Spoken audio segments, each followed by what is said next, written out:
Magandang gabi, Madam Dia. Ako si Alvin, 44 taong gulang at may isang anak.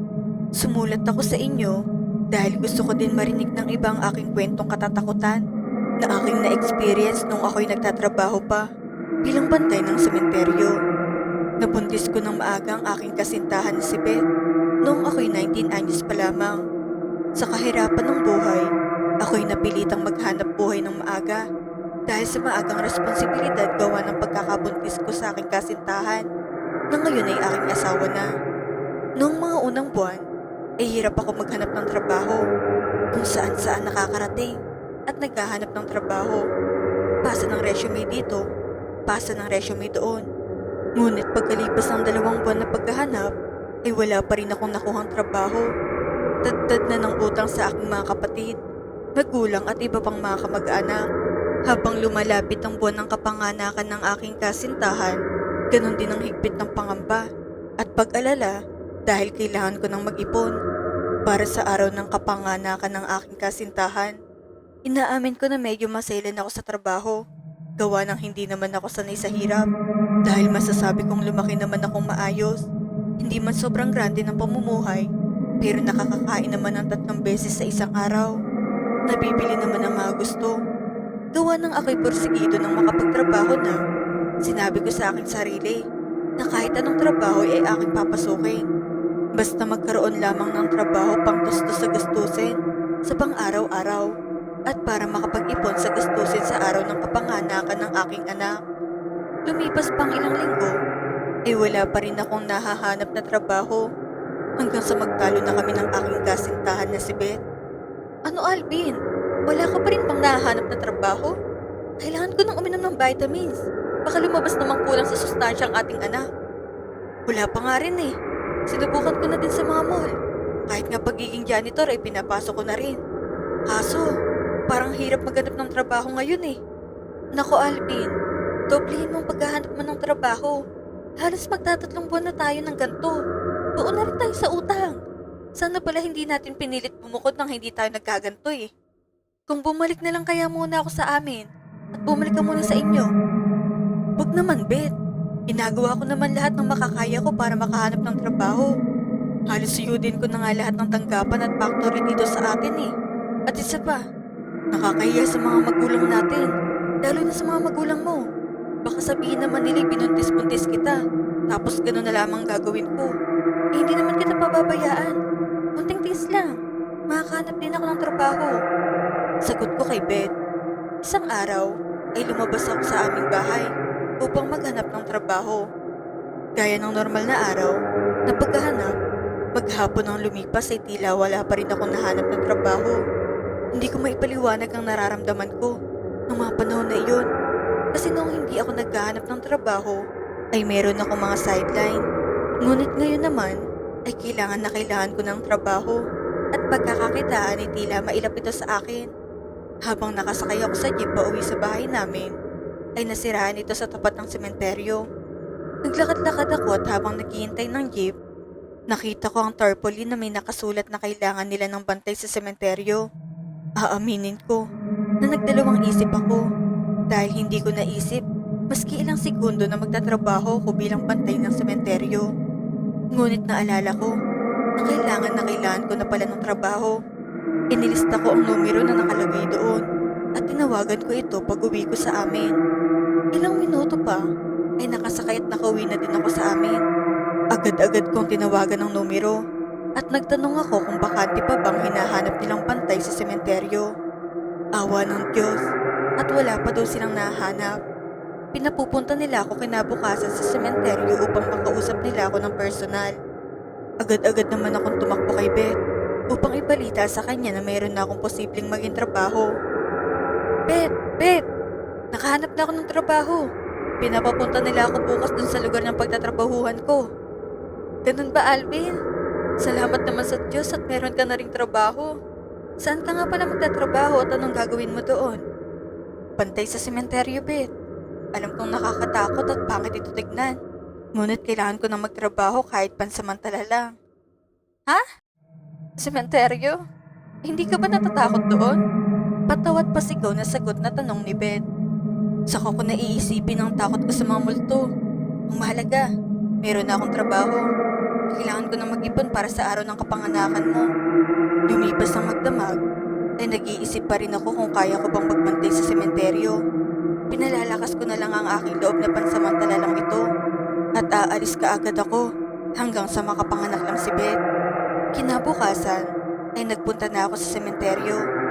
Habang naglalakad ako, ay tumitingin ako sa mga lapida ng mga namatay. Dito ay nakakita ako ng matagal na patay na lapida. Hindi naman ako natakot sa unang araw kong makarating sa sementeryo na ito.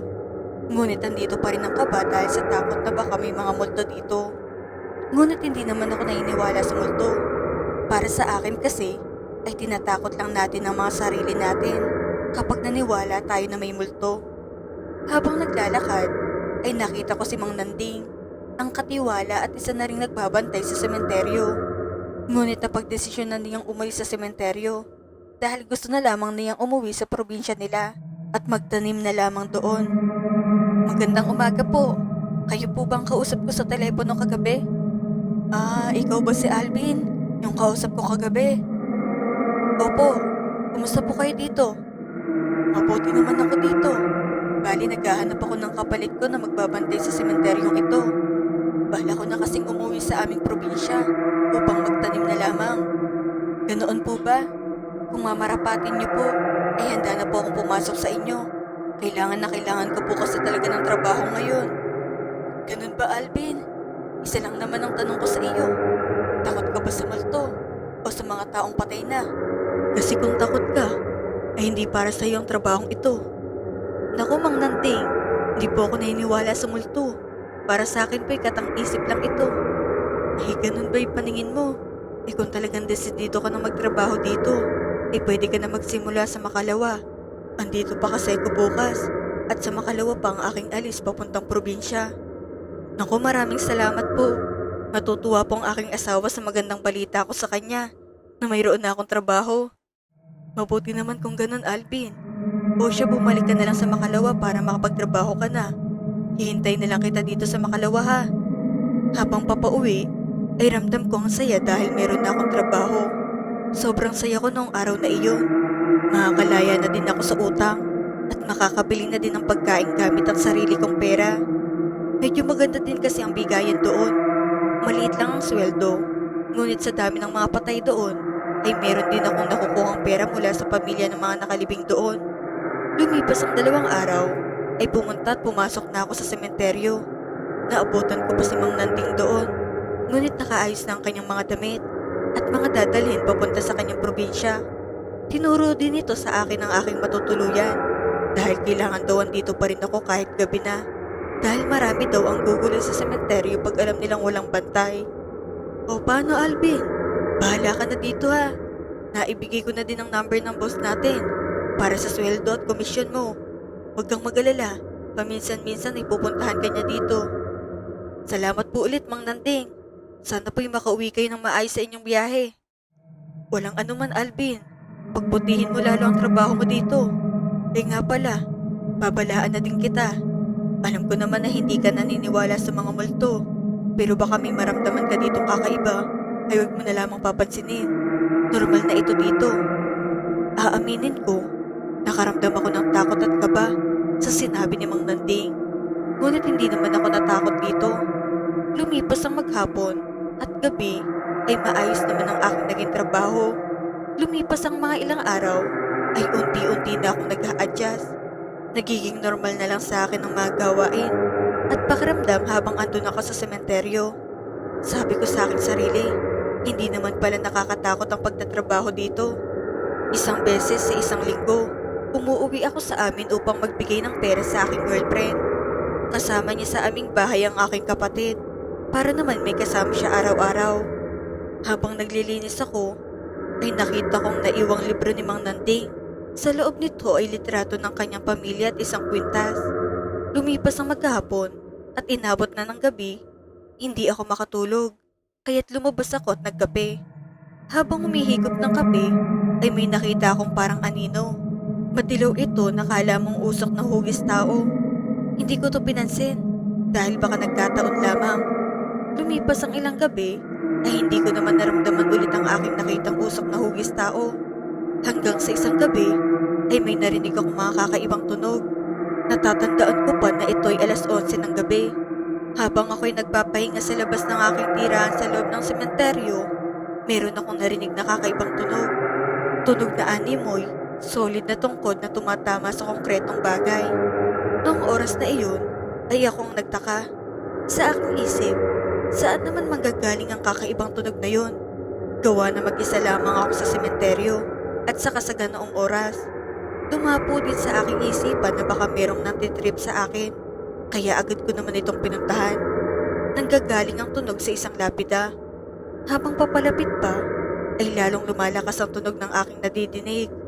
Habang ako'y naglalakad, merong mga bakas ng putik sa daan. Agad naman ako naghinala na baka may mga tao lamang ng titrip at nagpapanggap na multo upang ako'y takutin. Ngunit laking gulat ko nang makita ko na sa taas ng nicho, merong lalaking nakatayo rito. Itsura niya'y matanda na ngunit hindi naman ganun katanda. Nakatingin ito sa akin at tila tinuturo ako. Tandang-tanda ko pa hanggang ngayon ang kanyang itsura. Nakasuot ito ng barong at itim na pantalon. Pumikit ako at baka namamalikmata lamang ako. Pagdilat ko'y wala na ito. Ngunit paglingon ko naman ay bigla itong nasa harapan ko na. Bulong nito sa akin ay, "Huwag mo kaming iiwan dito." Mabilis ang tibok ng aking puso ng mga oras na iyon. Litong-lito kung anong aking gagawin. Tumaas talagang aking balahibo noong mga oras na iyon. Nagtatakbo ako papunta sa bahay ng aking tinitirhan sa loob ng sementeryo. Nung ako'y makarating na doon, ay lumingon ako at wala namang sumunod sa akin. Hindi ako natulog ng gabing iyon.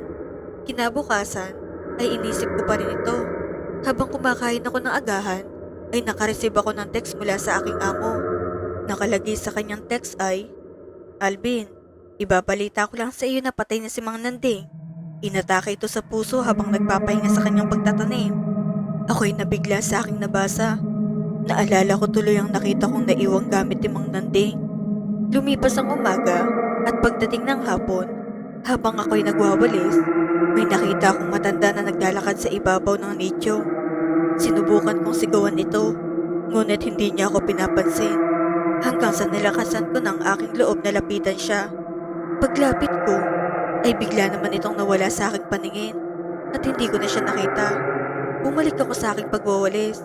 Pagbalik ko, ay nakita ko na naman ito. Ngayon naman ay pumasok sa aking bahay na tinutuluyan. Sinundan ko ito. Madilim sa aking bahay at pagbukas ko ng ilaw, nagulat ako sa aking nakita. Si Mang Nanding na nakatayo sa gilid ng aking kama.